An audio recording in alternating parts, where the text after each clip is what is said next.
C'est dans la petite commune de Breteuil-sur-Iton que Nathalie Elimas a lancé officiellement les territoires éducatifs ruraux. Objectif de cette expérimentation, permettre de réduire la fracture entre les élèves de la ville et ceux de la campagne. Car tous ne sont pas égaux, ni vis-à-vis d'Internet à cause des zones blanches, ni en termes de mobilité. Lorsque vous imposez par exemple à un élève de devoir faire 1h30 de transport pour aller et éventuellement pour revenir, eh bien forcément il ne travaille pas de la même façon. C'est vraiment un plaidoyer pour le maintien en milieu rural des services publics le plus près possible.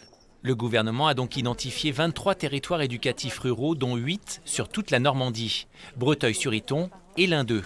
À chaque fois, on trouve un collège de référence et ses écoles de rattachement et bientôt seront associés les lycées. Le but étant de permettre aux jeunes de ces zones rurales d'accéder aux études supérieures. Dès l'école élémentaire, on travaille sur l'ambition scolaire, en encordant les élèves avec peut-être un collège et puis un lycée pour les amener sur leur parcours comme ça le plus haut possible en ayant de la perspective. Et donc typiquement, voilà ce qui va pouvoir bénéficier à cette école. À la campagne aussi, les jeunes doivent pouvoir bénéficier d'Erasmus+ pour étudier en Europe. Et ils doivent pouvoir accéder plus facilement aux internats d'excellence. Mais pour ce faire, il faut mobiliser sur chaque territoire tous les acteurs, éducatifs, associatifs et même économiques.